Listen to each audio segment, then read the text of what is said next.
Good morning, wherever you are in the world. Maybe it's not morning for you, but it kind of is for me. It's like 11 o'clock here in Houston. I'm so excited to be here with you and talking to you about whatever you want to talk about today. I do have a short UC PIQs workshop available if we don't have a lot of questions that I'm going to talk to. But mostly today, I want to be here just to talk to you about whatever questions you have as you're trying to get finished with your last minute college applications for your early applications. So if you're out there in the world somewhere and you want to tell me hi, I would love it. And I'd love to know where you are. So I'm Carolyn, also known as Admissions Mom. And I'm a big believer in college access. So that's why I'm here. That's why I help out on Reddit. That's why I do everything on Instagram. And that's why I'm here with you today on YouTube, just trying to answer your questions as you have them. So let me know who you are, where you're from, and we can move on from there. And if we don't have any of those kind of questions, those kind of responses, then you can, you know what, if you don't want to tell me who you are and where you're from, that's cool too. You can just jump in with your questions if you have them. And if I don't get questions, I'm going to jump into my UC PIQs workshop. So if that's what you're here for, let me know that too, so I can just jump in and start talking about that with you. I'm going to give you a minute to give me some answers and see how you're going. So while you're telling me where you're from and what your questions are and what you might want to learn about in college admissions, or if you want me to just jump into the PIQs, I'm just going to talk to you a little bit about how important it is to take a minute and celebrate what you're accomplishing right now. Getting college applications done is the biggest accomplishment you might have done in your life to this point.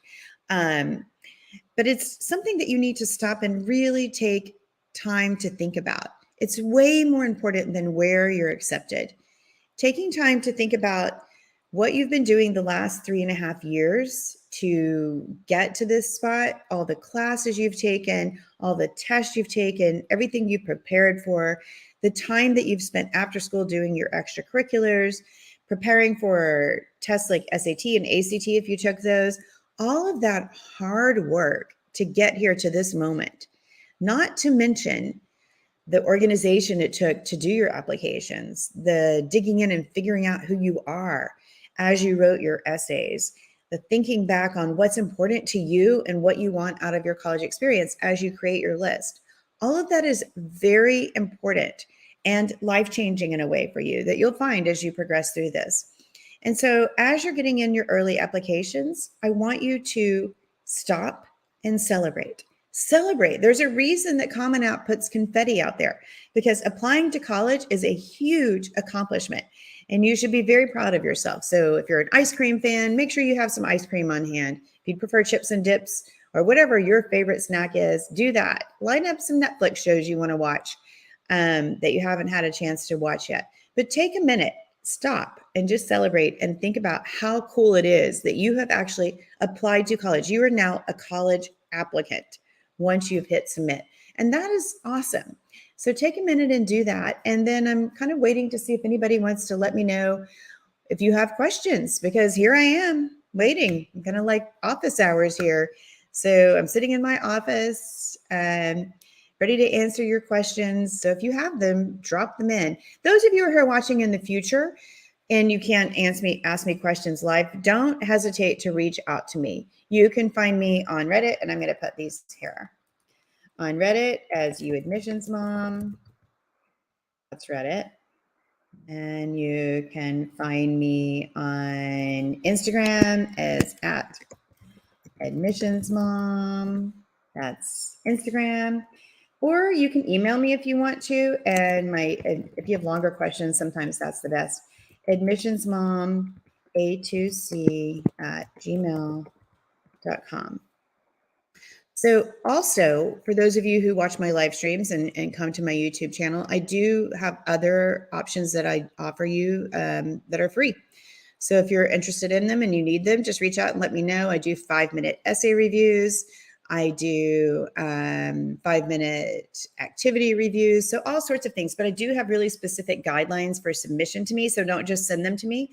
Email me and say, hey, what are your guidelines? And send me all your info and I will send it all to you so you can know how to send to me. Oh, we have a great question here. Let me just put this up.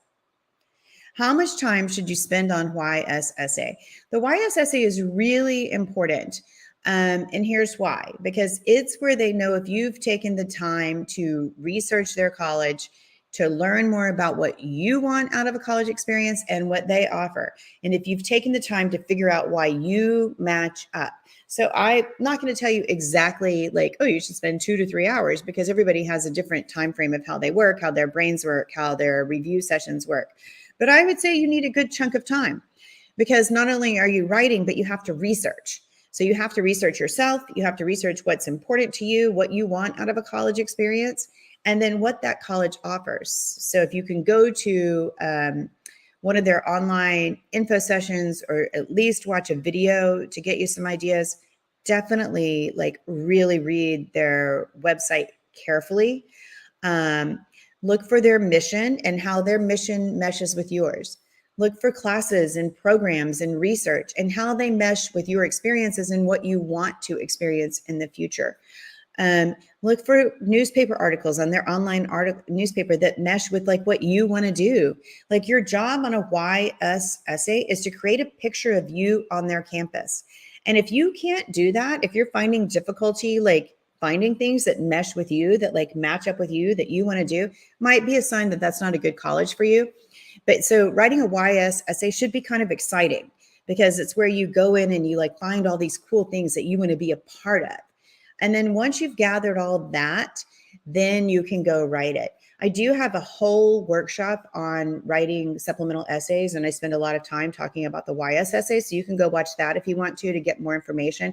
I also have posts about it on Instagram, on my website, my blog, and I'll write that in there in a minute, and on Reddit.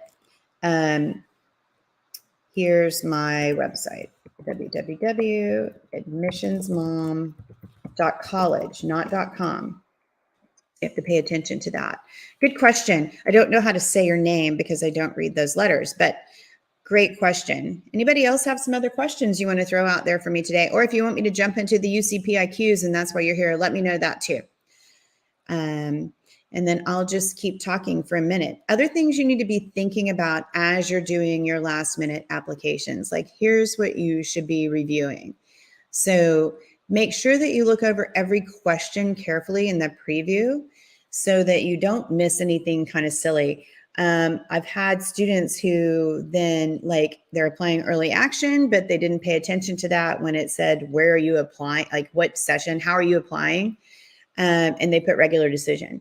So then it was a big mess. They had to go back and send emails about that. So make sure that you do every question really carefully. Don't speed through. This is not the time to rush. You need to be careful. Check over your activities. Make sure they all make sense. Make sure they say what you want to say. And I do have a whole workshop from a few weeks ago about writing about your activities. You can go watch that if you're a little bit confused about that.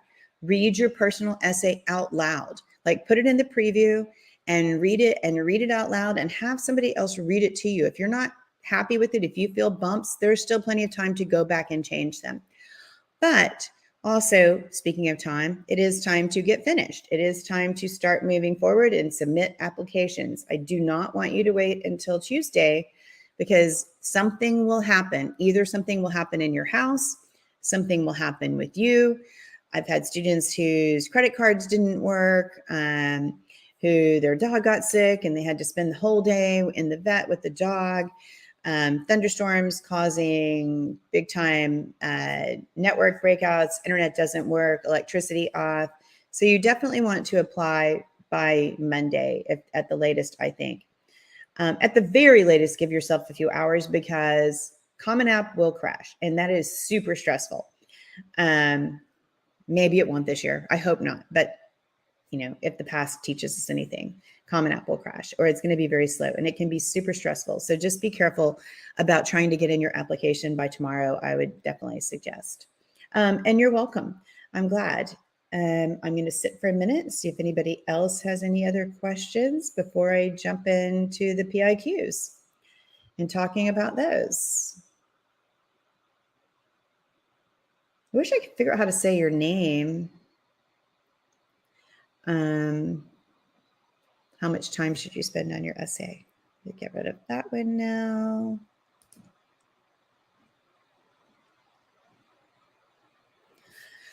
And just going to give a minute, see if anybody else has any questions. And if you're watching in the future, don't hesitate to reach out to me and ask questions later. And let me just jump in and start doing my PIQs then, since it doesn't look like we have a whole lot of questions coming in. So the PIQs are the essays that you have to, oh, here we go. Another question. Great. Cool. How to send updates to university if you've already sent the application. So there's two main ways to do it.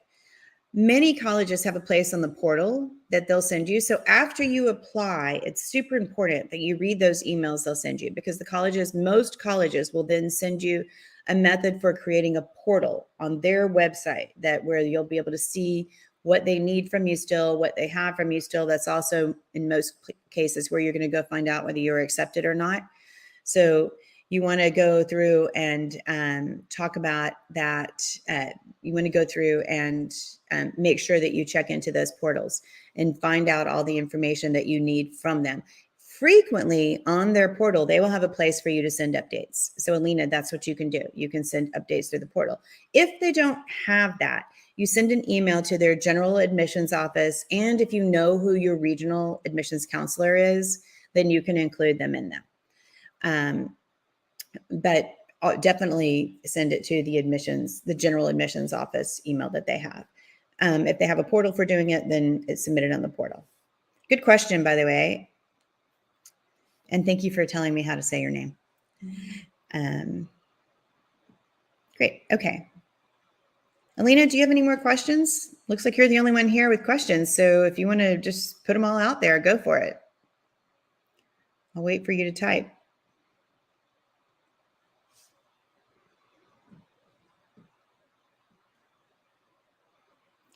Some common questions that I've been getting today on Reddit are a lot about the activities section.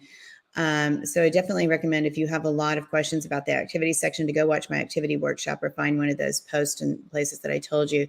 A lot of people talking about how many weeks to count, how many months to count, how many hours to count, and that can be all really tricky. So it does require some thinking about it. A question that's come up a lot in the last few days is, should you include activities you haven't done yet, but you're going to do this senior year? No, I don't think so. If it's something really important that you want them to know about it, you can put a note about it in your additional info, or you can just send an update later when you have started that activity. But I don't think you should include activities you haven't done yet in the activities section. Let's see what other notes have come up with about counting community college dual credit classes. And it's my understanding, but you might need to check college by college from where the ones you're applying to. But it's my understanding that if you take it at your high school, you don't need to include it in that list. But check college by college if you're not sure about that. And now I am going to jump into the UC PIQs. So I don't know if any of you are applying to the UCs or but I've gone to a number of workshops for the UCs because I have a lot of students who do apply to them. And so I'm just going to kind of quickly go through and talk about what I've learned at the workshops about writing their personal insight questions. They don't even call them essays. But if you're jumping on at any time and you have questions that you want to ask me about something else, feel free. I don't mind being interrupted. It's cool. It's all casual here. All right, I'm going to add this to my stream. There we go. Hide. Okay, so the PIQs. So the PIQs are due on November 30th at 11:59 Pacific Standard Time. So it's different than the Common App, which is due at 11:59 November 1st, your time. The PIQs follow from the Pacific Standard Time is when you want to do. Be sure you get it in early. There will be problems with the website, of course, because when you've got millions of people all trying to do something at the same time, there gets to be overload. They also really want you to use the same email throughout, and they prefer that you not use a school email. So Try to make your own like college related email. If you're using your school email address, it could be kicked out, or you could get blocked from the UC folder, the UC emails. So they like to know that you can have chosen an email address to use. So I've always recommended to my students that they make their own email just for college applications anyway. So that works great. But if you haven't done that yet, it might be time if you're doing the UC application. So I recently went to a UC info session. I've been to a number of them over the years now. And here's the main thing that's really important for them to know about. The PIQs are not essays. They are answers to questions. They say that all the time. They want no style. So this is not the time to show off your poetic abilities. You can tell them about it when you're answering the question, but to them, it can detract from your message. So they want you to focus on your content. What they say is make sense, not style. And they want you to tell, not show. So we've been talking so much about show, not tell, show, not tell, show, not tell in all of your other essays. This is the time to tell, not show. Use your voice. You can just talk like you. It doesn't have to be fancy, like fancy words, fancy editing words. Use your voice to answer the 6 W's for every question. Who, what, when, why, where, how.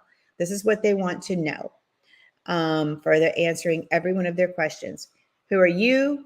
What have you done? And why did you do it? They say that repeatedly over and over. Who are you? What have you done? And why did you do it? That's the main thing they want to know. They're looking for clarity. They're looking for depth and context. All the questions are equal. So no, it's not like one question is more important than another. Don't try to figure out like which one is the best to do for them. Pick out the best question that's for you, the best questions for you. Treat them like you're talking to someone in an interview instead of like writing an academic essay or creative writing. And ask yourself these questions as you're writing them. What was available to me? And how did I take advantage of what was available to me? So they're not going to be comparing you to other people and what they had available to them. They're comparing you to what was available to you and what you did to take advantage of what was available to you. So if you go to a school that doesn't have a lot of resources, if you live in a neighborhood that doesn't have a lot of resources and that's just not available to you, to be able to do like all kinds of crazy extracurriculars, or you know what, you've just got to take care of grandma every day after school, so you don't have time to do all these other things, then that's what they want to know about. What was available to you and what did you do with it? Same thing with the classes that are offered to you. If you don't have a lot of AP or IB or dual credit classes offered to you, then they don't expect you to take them. It's what was available to you and what did you do with it? How did you take advantage of what was available to you?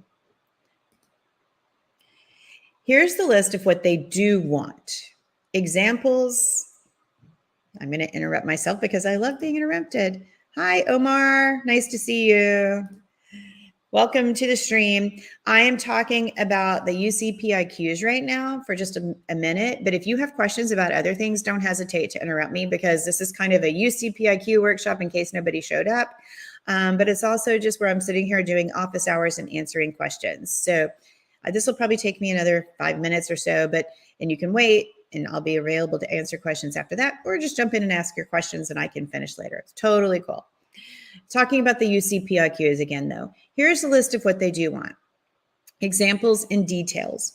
Written examples that show a sense of who you are, talking about recent events. They don't need to know about things you did when you were a little kid or even middle school. Talk about what you did in high school. Those recent examples and details. Lots of I statements, like this is about you, I, my, me. They want to know about you. So don't try to put it in third person. Don't try to put it in any other way. This is just about you answering questions, like I said, like an interview. Be organized. Your answers should have a flow to them. It should be easy to track the point you're trying to convey. Make sure your answers make sense to someone else. So maybe a good idea to let somebody else read them to make sure they make sense. Again, just like with the personal essay, read them out loud to yourself, read them to other people. How do they flow? They just want straight up answers, just like you're sitting and having a chat, telling them like it is. So remember, they want to know that who, what, when, where, why. So you're just going to like, who am I? What is available to me? And what did I do with it? And why? That's just all you need to tell them. Here's more of what they want. Personal experiences. They want to know about your life. So tell them about your life. They want self-reflection. They want you to look within and give them some commentary and analysis about why things matter to you. They want the so what, like, right? Like, here's what I did. Well, so what? Why was that important to you? Why did you do that? And they say this repeatedly in the meetings. Connect the dots. Explain the significance of the stories and the experiences you're sharing. That's kind of the so what. All right. You're telling me this story. So what? Why is this important to you? Why do you care? Why should we care? Why do you matter? And then make it one paragraph. They don't like fancy formatting. They don't like bullet points. It doesn't do well in their application, they say. So just one paragraph straight up is good for them. Be sure that you proofread and you edit. It's important to double check your answers before you submit them. They won't mark you down for grammatical errors. They can be distracting to the reader because remember, the reader is going to be reading your essays really fast, your PIQs really fast. So be sure that you proofread them and kind of get somebody else to look over them to make sure that there's not a lot of bumps or bad grammatical errors. Ask for feedback, and that's just what I said. There's always a chance that you might miss an error or two, so get somebody else to look over it. Like I said, I'm happy to read them for you. For those of you who come to my live stream, I will read your essays as long as you follow my guidelines. So I do 5-minute essay reviews. I will also do them for the PIQs, but as long as you've read this first and followed my guidelines. So if you ever want, even those of you who are watching in the future, and I do get requests all the time from people who have watched these later, not while they're with me live. So be sure to just reach out and say, hey, I'd love your guidelines for submitting my PIQs or any other essays, and I'll send them to you, and then I will read them. I usually read on the weekends or Mondays. So I don't do it every day. So it might take a week or two to get yours back if I have a really long line, but usually I get them back within a week.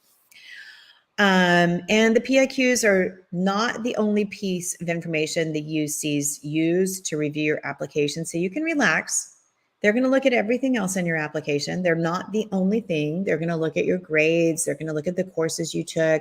They're going to look at what you've done. So there's all sorts of application issues, things they're going to be looking at. So they're not the only part of your application. But here's the list of things they don't want you to do. Do not focus on one campus. All your applications are going out to every school that you've applied to. So nice that they do that, isn't it? Like, you don't have to write essays for every college. You're just writing these PIQs and they're going to everyone. So you don't want to focus on one school. They do not want creativity. So no poems, no cliches, no funky word phrasing because it sounds cool. They just want you to get to the point. No quotations, so you don't need to add anybody else's words but your own. No famous quotes, no song lyrics. It's all a note. All the words should come from your amazing brain. No generalities. So like, you don't need to say like, everyone in the world needs to blah, blah, blah, whatever you think. This is about you. Or we all need to just relax. Nope, this is about you. Okay? So no generalities about other people. This is about you and your experiences, what was available to you, and what you did with it. No, don't use acronyms. They're not as well known as you might think. If you're going to use them, definitely spill them out. Uh-oh, I jumped ahead. And no repetition. So just bring in different stories, different aspects of who you are in all of your essays, in all of your PIQs. More stuff they hate. Philosophical questions. No, that's not about you. Literary description. No, that's not about you. Attempts to entertain them or add humor. Really not about you. Again, maybe you are funny, and as you write, you're just naturally funny, but that's okay. You don't need a hook. You don't need bullet points. I've already said that. No metaphors and analogies, no dialogue, just straight up like, hey, this is my answer. I'm talking to you, and it's about me, and it's about why I did something and the so what's, all of that. The additional comments section is a completely optional section. It has a 550 word limit, and I'm just going to read what I wrote. You can clarify information about an award or activity. You can talk about circumstances you faced or discuss anything you haven't had a chance to talk about elsewhere in your application. But do not use this section to continue any of your personal insight questions. That's what it's for. And it's not an essay. You can use it to explain circumstances or anything else that's unclear in the rest of your application. Examples that they've given include scheduling conflicts, changing grading system, a dip in your grades for whatever reason that you need to talk about. And then there's, I guess it says first, the academic additional info section should be academic based, and then you can put other stuff. They're not going to assume anything about your circumstances. So you have to explain. If you made a really bad grade because something bad happened in your life and you had no control over the circumstances, they won't know that unless you tell them. It's not telling a sob story. It's not looking for pity. It's just explaining. A few more tips, and these are all things I've kind of said. Use a non-school email for your UC account. Check that email frequently. Some emails might give you an email address after applying. If they do, be sure you check both emails, your email and the one they've given you. Choose an alternate major out in an area outside your primary major if that's available to you. While the income section is optional, you can't get a fee waiver if you don't fill it out. Fee waivers cover up to 4 campuses. Your activities and awards should just be in high school, 9th grade and onward. And report college courses under the college's name, not high school's name. And the honors courses aren't considered honors for students outside of California. Let's see. There's no advantage to submitting early. They don't need your official transcript until after you have said you're going to go there. So after your statement of intent. After submission, you can only add a campus choice, edit ACT, IB scores so far. You can't edit your PIQs once you've submitted. Make sure you have your application ID on the confirmation page. That's used to create your portal. So make sure you save that number somewhere. And it says for USCD, the order of college ranking doesn't affect your admissions. And that's it. So now I'm going to take this off. Good luck. Here's to palm trees and sunshine in your future. Make sure you focus on the who, what, when, where, why. Don't give them any fancy stuff. That's just the basic thing. I am going to stop here and remove this. And then I'm going to go to these questions. Let's see. I only have 2 real questions since I sent my final early action app yesterday. First is, now what? What do I do now that I'm done with most of my apps? And 2 is, what do I do after I get accepted to a school? Do I email them thanking them? Those are really great questions. So now what is super important? There's a bunch of things I'm going to talk to you about. So make sure you're checking for the emails from those colleges where you have applied, and make sure you're creating your portal and checking to make sure they have everything you need. It's super important to do that. Many colleges keep up with if you've opened those emails, if you've created the portal, and if you are checking to see what they need. Once you created the portal and they have everything they need and it's just saying, hey, we're checking out your application, we'll let you know later. Cool, that's great. Then check back maybe a little bit later to see if you've gotten a response. The second thing is to make sure that your list is balanced. This might be time to take a breath, take a look at your list. If you don't have some like sure thing colleges on your list, this is a time to add some. There's still some amazing colleges out there with rolling admissions that you can hear from quickly, or with early action that you can still hear from quickly, or with, regular decisions. So make sure that your list is balanced, because I'd hate for you to be finished now, think you're finished, and then come back and not get any acceptances to the schools where you were really hoping to get in. So this is a good time to kind of do a check on that. And maybe since you've got a time to breathe, add in some schools on your list if you want to. And after you get accepted, you can tell them thank you, especially if you've had any kind of a relationship with the people in the admissions office. But if you want to, but you don't have to. I mean, if you've been talking to somebody in admissions, it might be super nice, but you don't have to. And basically you'll have until May 1st to decide, unless you applied early decision. If you applied early decision and you're accepted to other colleges, you do need to take back that application so that they'll have a space available to other places. Omar, did that answer your questions? And let me know if you did it. Let's see. Alina, does ED2 give higher chances on getting in? I think it probably helps a little bit. Colleges really like to protect their yield, and knowing that you're saying like, I love you so much that I will definitely attend For most colleges, if they offer ED2, I have a feeling it will help you a little bit. I'm not sure how much, but it is showing them that you're their first choice and you'll definitely attend. So, okay, good. I'm glad. The other thing, Omar, is, in addition to college admissions stuff, like it's also time to just kind of like figure out what you want to do with the rest of your year now. Like you've been so busy working so hard.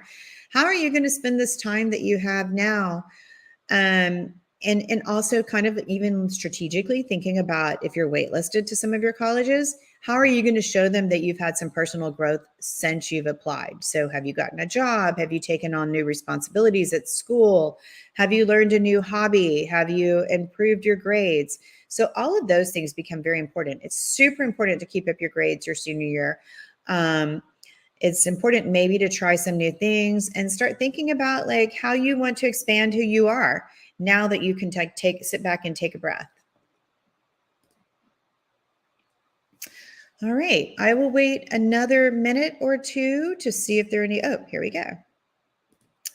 How should I decide which activity to describe in one of my supplementals? So I'm assuming this is more like a YEC question. And first of all, there is that whole supplemental essay workshop that I did a few weeks ago that I recommend you go watch, Alina, if you haven't seen it yet. But how should you decide which one? I think there's a couple of things to think about. I'd go for the one that might have something to do with your major, if a school thinks about major. And so that's fine. You could do that. Or the one that's most meaningful to you and where you've been able to show some leadership. So that it could either be leadership within your school, within your community, or leadership within your own life, where you have taken leadership of your own life and moved forward. But mostly it's going to be the one that you want to talk about the most, the one that like is easy to sit down and write about because it's so exciting and interesting to you to talk about, right? Like that one would be the one that I would want to write about, and one that you haven't really talked about in other aspects of your application. So if you mentioned any ECs in your personal essay that if you just threw in the name of it, fine, that's fine. But if you like went to any depth about it, I wouldn't write about that one. I'd pick a different one. All right. And I will wait just a minute to see if there are any other questions. Short live stream today. I think that's good news. That means that a lot of people aren't scrambling around, or maybe it's bad news. It means they're scrambling around and they didn't even have time to come today because they're scrambling so far. But maybe it means it's good news and that most of you have already applied. If you're watching this in the future, don't hesitate to reach out and ask me questions or find me and say hello. I love chatting with you all and hearing about how it's all going. So I think I am going to jump off for today unless any one of you people who are here have last minute questions.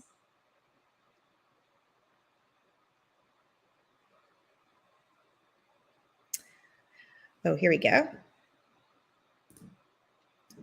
Danielita. Good question. My community supplemental is on my role in my interfaith family as a sort of mediator between my parents. Is this too controversial? I don't think so at all. I think that sounds really interesting and I'd like to read it actually. Because you're just saying like your community is your interfaith family and then how you're the mediator between your parents. I think that's awesome. I had a student last year who wrote a very similar essay for her personal essay, not about her interfaith family, but about her one of her parents was super conservative and one of her parents was super liberal, and how she was the mediator between them, but how she learned so much about like having to like accept what somebody was thinking and saying and then move forward and talk about that with the other person. So I think it sounds fascinating. Good job. I'll wait another minute in case anybody else wants to jump in. You don't need to be shy.